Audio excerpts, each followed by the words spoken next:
Imagine you did the right thing for all the right reasons, and then it all goes horrifically wrong, and the safety net that's supposed to be there to catch you in case something horribly goes wrong isn't there. This is what's happened to over 13,000 Americans. And when I talk about this subject, it can get very heated. We're not going to do that. We're going to listen to facts and science. It happened with the COVID-19 vaccines. And believe in science, 100%. Believe in medical science. I believe in researchers. And research clearly shows that anytime a new vaccine or a new medication can be introduced, there can be a small portion of the population, usually less than 1%, that can have adverse reactions with long-term disabilities coming from those adverse reactions. Now, does that mean that that should turn us into anti-vax lunatics out there preaching to everybody, don't get vaccinated, don't get vaccinated? No. It means we won the world's worst lottery. Because that's about your chances of something like this happening.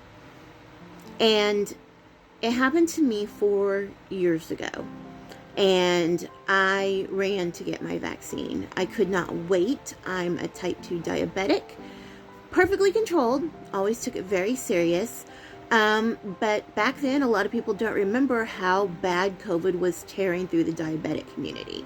I mean, a lot of us were isolating inside for almost a year because of it, because we were waiting. And this doesn't just go for diabetics, this goes for anyone that had any kind of autoimmune disease, any kind of compromised immune system. We not only wanted the vaccine, but we needed it. We needed those precious little COVID antibodies to keep us safe. Now, for me, what happened set off a 4-year, we'll just say medical mystery, is the nice way to put it. Mine was on March 23rd of 2021. As soon as I got the vaccine, right there in my arm, I felt a burning. And I mentioned it to the nurse, and the nurse was like, well, I haven't heard anybody else say that, but I'm sure it'll be okay. So go out and wait for 30 minutes instead of the normal 15, because I got it at a clinic that had an ER attached to it. Do you know why? They chose that clinic because it had an ER attached, in case oddballs like me had these severe, rare reactions. So by the time I walked out back to the waiting room to sit, I took a quick picture holding up my vaccine card with my mask on, smiling under my mask, and I sent it to my husband because I was so happy. I was like, you know what? I'm going to be able to go back out into the world without having to worry about this virus killing me because I'm a type 2 diabetic. And within that time frame, that burning in my arm began to spread and spread and spread. And then it landed on the tip of my tongue with this weird kind of metallic tingle. And then it felt like I had a lava coal in my mouth. It was awful. My whole tongue started burning. The roof of my mouth started burning. And then it spread down to the back of my throat. And then the lump appeared. Anybody who's had anaphylaxis ever, you know it's a very particular lump in your throat, and you start,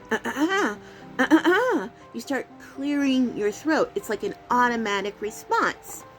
Well, I was in a waiting room with, I would say, at least 100 people, and I didn't want to panic anybody. So they had proctors, they had people walking around in case somebody did have a reaction, so that they could get you to the emergency room. And I had mine at Mercy Healthcare System. So my little people wandering around were the Mercy nuns, who were also nurses. And this sweet little one, and I walked up to her and I was like, hey, I'm having a reaction. And I whispered her in her ear because I did not want to cause an issue for anybody else. And she very sweetly wrapped her arm around mine and said, "Are you able to walk to the ER?" And I said, "Yes, ma'am, I am." And we walked me to the ER, again, that was attached to the clinic.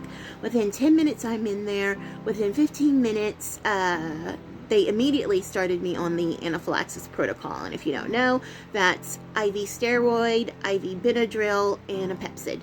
And the doctor came in, yep, tongue swollen. Woo, look at all those bumps. My mouth had erupted. There were little white bumps running along the edge of my tongue, going down the back of my tongue. There was what he called red webbing all over the back of my throat. He said my uvula, which is your little dangle down, was very, very angry. Well, I ended up in the ICU for a week, and they were just absolutely baffled. They kept treating me like I was having a case of prolonged anaphylaxis. And we're talking copious amounts of steroids through my IV daily. And still I would have these horrible eruptions of swelling where it would all rush, where it was being kept in my tongue and my glands down here. It would rush forward and then push into my face and my lips, and then it would rebound and respread back into my tongue. So then everything was awful. Rapid response called. If you don't know what that is, that's a step below a code blue. That's a, woo, everybody on the floor respond, please. I've got a patient in some bad ways. I came this close to getting intubated because my tongue had swollen up so much. I couldn't even talk. My lip was so swollen. It was over my top lip. It was sealed. I was only getting air through my nose. That led to a 4-year mystery and me still not well, because now we know it wasn't just anaphylaxis. It was a complement activated medical crisis. Your C complement controls so much in your body, but it especially controls inflammation, and it has a lot to do with your immune system. I have what was called CARPA, and so that is complement activated. They call it a pseudo allergy just because it's not make-believe pseudo. It's pseudo because anything can set it off. And yeah, they sent me home after a week because they didn't know what the F to do with me. They never brought in an allergist or immunologist to consult. You'd think that would be, yeah. But anyway, it turns out I had mast cell activation.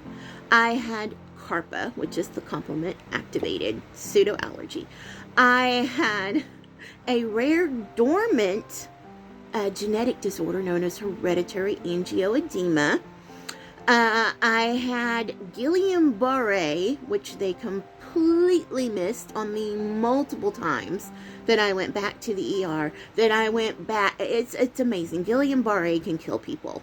And my Guillain-Barré transitioned into a long-term condition known as CIDP, which is chronic inflammatory demyelinating polyneuropathy, which means my immune system is attacking my nerves. Then my nerves aren't able to send out the proper signals, and it heavily affects your limbs, especially your legs. So anytime I go out in public for the last 2 years, I'm going to do more than like 15 steps. I have to have my wheelchair. Now, what does this all have to do with not having the safety net? Well, there's this wonderful program called the International Vaccine Injury Compensation Program. And it is made for people like me.